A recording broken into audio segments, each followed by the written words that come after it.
Hello, everybody. Welcome to this week's podcast. It's October the 31st, 2025. Mo's away for the week, so it's just me doing the podcast this week. It was a big week for the markets. The topic for this week's podcast is US China trade truce plus US Fed cuts interest rates again.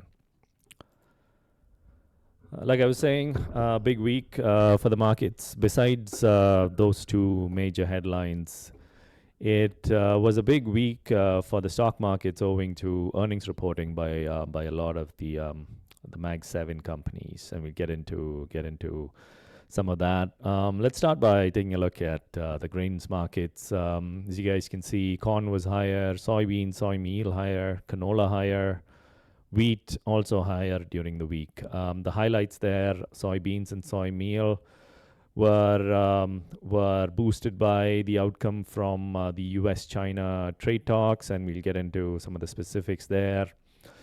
Among the livestock futures, cattle futures traded lower again. Again, not owing to fundamentals, but owing to headline pressure. We'll look at that. Like I was saying, the stock markets had another big week, and all the major indexes climbed to record highs again, owing to the AI boost. And again, a broken record there. It just keeps on climbing and being fueled by the AI trade. Gold, we had been talking about the safe haven trade in gold, and this week was a bit of an off week for gold, so gold traded lower. The US dollar index traded higher, and that was impacted by some of the announcements from the US FOMC meeting, and we'll get into that. There's no better place to start other than with the US-China trade talks that happened at the APEC Summit in Malaysia. Trade and the market in general was expecting a trade deal, but what we got was closer to a trade truce, but nonetheless good news for the markets and the soybeans market specifically. As of now, the biggest takeaway from the meeting was the fact that the tensions between two of the biggest economies, that eases as of now, at least for a while. President Trump said he will visit China next April. Trump claims to have reached a one-year agreement with Chinese President Xi on rare earth mineral exports from China to the US. China had curbs on that, as we know. So there's a one-year agreement regarding that, and that was crucial for the trade talks. The current US-China trade truce as a whole, it seems like a one-year deal as of now, and is reported to be extended every year. It's not a comprehensive deal, but the big news is that it's leading to a restart of soybean exports from the U.S. to China, and already there have been news of cargoes being booked by China of U.S. soybeans, and now we have this trade talk or trade summit that the market had been waiting for. It's already in the books now.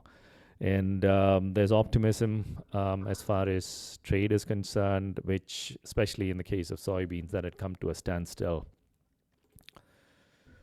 Also, as part of the trade talks, the ship, or rather the docking fees or docking tariffs that were being applied on ships that were docking at each other's ports, the US and Chinese ports, that also eases. And as far as soybeans specifically, in terms of numbers, China's commitments as of now are for buying 12 million metric tons of soybeans this season. And does that this season refer to this year, or is it for 25-26? China uses the calendar year for their reporting. So if it's for this year, then that leaves us with 2 months left for them to book about 441 million bushels of US soybeans. They've also committed to 25 million metric tons of soybean purchases over the next 3 years. That amounts to about 920 million bushels or thereabouts. And as you guys can see there on the chart, that is not very different from what they were buying a couple of years ago. It is lower than what they were buying, let's say, in years before that. But the good news is that the U.S. Soybeans balance sheet has changed due to the biofuel demand and the domestic demand for crush. So that can offset some of the shortfall versus prior years of Chinese business. But nonetheless, the fact that there are commitments now on paper that allows the market to use that as a basis to trade. There was also news, the U.S. Treasury Secretary Bessent said that not just China, but other Asian countries have also committed to buying up to 19 million metric tons of soybeans near term. So on the whole, it looks like that 25-26 export target, the USDA export target for soybeans, that seems to be attainable. And like I was saying, the fact that the soybean balance sheet has biofuel demand in it, that keeps the balance sheet tight and the ending stocks under control. What has all of that done to the soybean futures chart? So this one's a longer term chart. Currently, soybeans are trading. Currently, it's trading above $11. So we've got $11 soybeans, and today's close, the weekly close, also was higher, which is supportive for soybeans.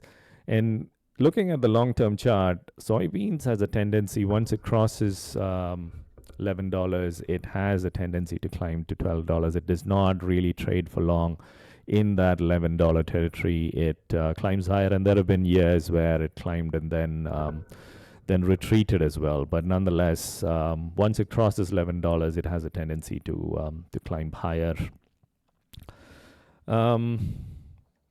Once the government reopens, the big bottleneck that we have right now is the fact that the U.S. government shutdown has put a stop to government reporting for a lot of the numbers. But once we have the government reopening, the U.S. government reopening, we should get more info on the amount of purchases, especially Chinese purchases of U.S. soybeans and export numbers.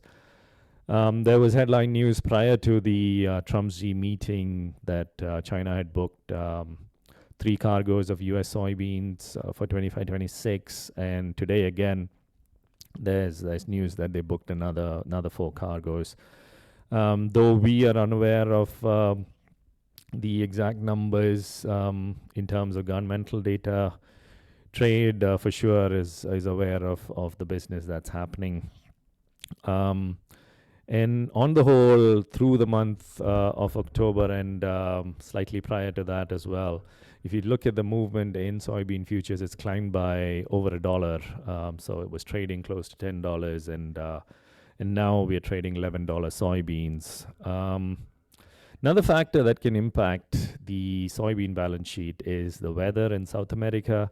It's still early days, but the rains for Brazil and a lot of the soybean country have not been what was expected. It's not as plentiful as what they would have liked. But again, like I was saying, it's still early days. No real alarm bells ringing as of now. And the big bit of info that we've been missing is the U.S. yields. Because of the shutdown, we don't have a handle on what USDA is going to report in terms of yield figures for the 25-26 crop, and reduction there could tighten the U.S. balance sheet significantly and take it.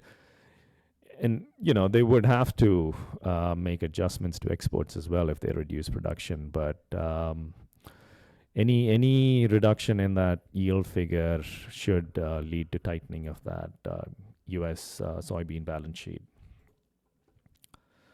Like I was saying, the U.S. Fed had its FOMC, its October FOMC, and the outcome was that the US Fed cut interest rates by another 25 basis points.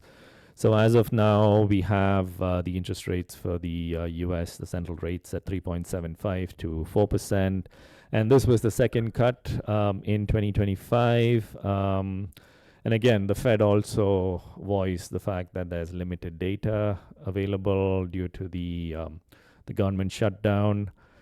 And also, they said that they would be ending their balance sheet runoff in December to support market liquidity. Again, to possibly referring to increasing dollar availability in the U.S. While no further cuts were promised after this, so we have the next FOMC in December, and the Fed is not committed to any further cuts, but they would be closely watching the economic numbers as we go into that meeting. But the fact that the U.S. Fed did not commit to further cuts during the year, that has supported the U.S. dollar index futures, and the dollar index, like I was saying, was higher during the week. And also the CME Fed Watch as of now is pointing to a 63% chance of another 25 basis point cut in the December FOMC. This was higher. Of the percentage chance as far as trade is concerned was close to 90 or higher in earlier. But as of now, owing to the chair, Jerome Powell's comments, the trade is not factoring in as high a chance of a rate cut in the December FOMC. We also had the Bank of Canada report regarding the interest rates as far as Canada is concerned. So there again, the Bank of Canada cut interest rates by 25 basis points. Also, so currently for Canada, the interest rates are at 2.25. The Bank of Canada, though, issued a warning that the fundamental economic distress brought on by the U.S. trade war cannot be fully repaired by monetary policy. So trade wars have been impacting the Canadian economy. The APEC Summit also featured a meeting between the Canadian Prime Minister Carney and Chinese Premier Xi as well. And Xi was quoted as saying that relations are showing signs of recovery, and thanks to the joint efforts of both sides. So canola trade and the canola exports to China, that should have been a big talking point of the meeting, but as of now, no announcements on the canola tariffs as yet, or on the EV tariffs that Canada had placed on Chinese EVs. Also, guys, don't forget to try our program. This week, we spoke about the South American weather outlook. We also detailed out the feed purchase game plan going forward, owing to everything that's happening in the grains markets. I'll leave a link in the description below for our risk program and how to join that. And also, don't forget to join our marketing club and make use of the resources available, including the app as well.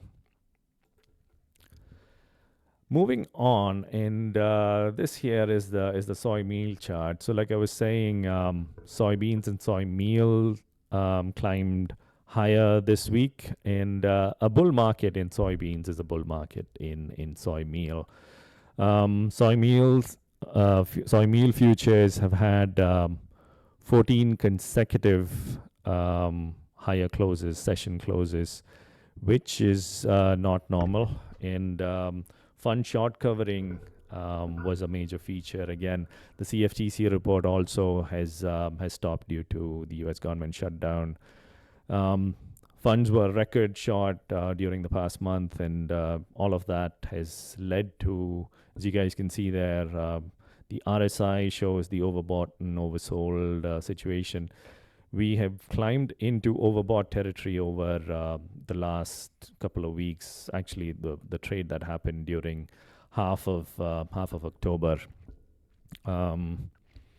We've also broken higher from the longer term downtrend that was in effect in the soybean market since March 2023. And that looks like a bottom in the soy meal market. The other market that we need to look at is the cattle market. This is live cattle futures. Again, talking about the trend, the upward sloping uptrend was breached lower, and we had spoken about this in prior podcasts. A lot of that had to do with headlines and also Trump announcing that he's unhappy with high beef prices, and there need to be action likely taken to reduce those beef prices. We had spoken about there being headlines of the U.S. looking to increase imports of beef from Argentina and Brazil, and also talk of reopening the Mexican border for cattle imports.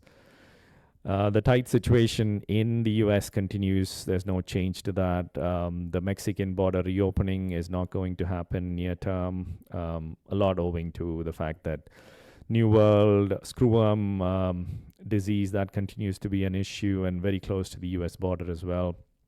The Brazilian president Lula, he had a meeting with Trump as well as part of the APEC Summit. As of now, it was termed as positive talks, but as of now, the 50% tariffs on Brazilian goods, that continues to be in place. On the whole, nothing's changed fundamentally as far as the cattle market is concerned. A lot of this move lower is owing to fear and headline jitters.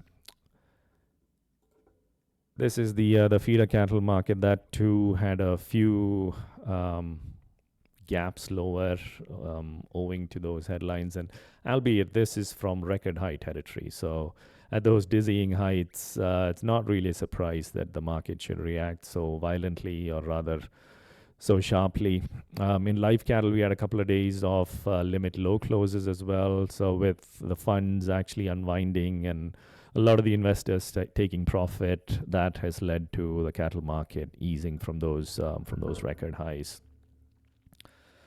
And on the whole, like I was saying, since nothing's changed fundamentally, as we look ahead to 2026, these cattle prices should remain elevated, and these need not be the peaks as far as the cattle market is concerned. We could continue with that upward sloping uptrend. The only issue is again with headlines and to see what comes of Trump's announcements regarding imports. But despite the announcement of 4 times higher imports from Argentina, that is not going to solve the tightness in the U.S. Beef market very quickly.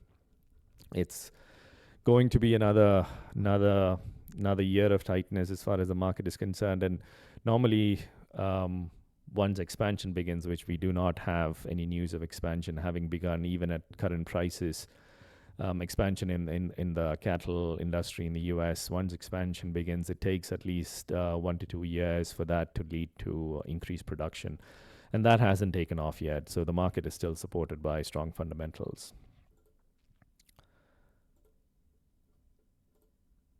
Let's look at the stock market. And this here is the S&P stock index. And as I was saying, that freight train continues to keep going and into record high territory again this week. Not just the S&P, all the major stock indices were into record high territory, including the Dow and the Nasdaq.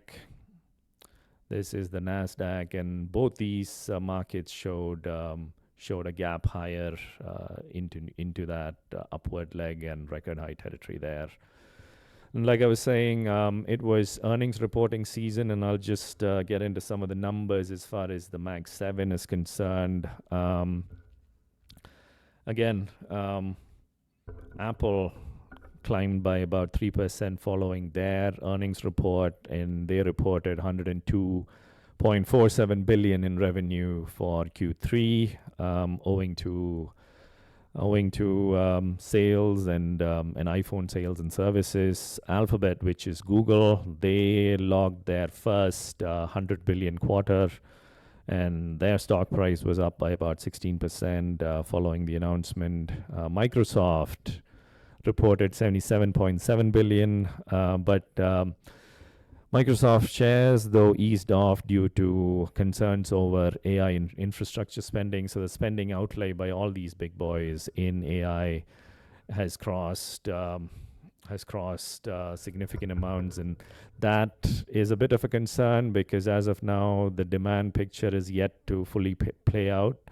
But nonetheless, the AI trade continues to fuel all of these markets. Meta had a record 51.24 billion revenue reported. So all of these big companies are reporting significant, or rather record revenues.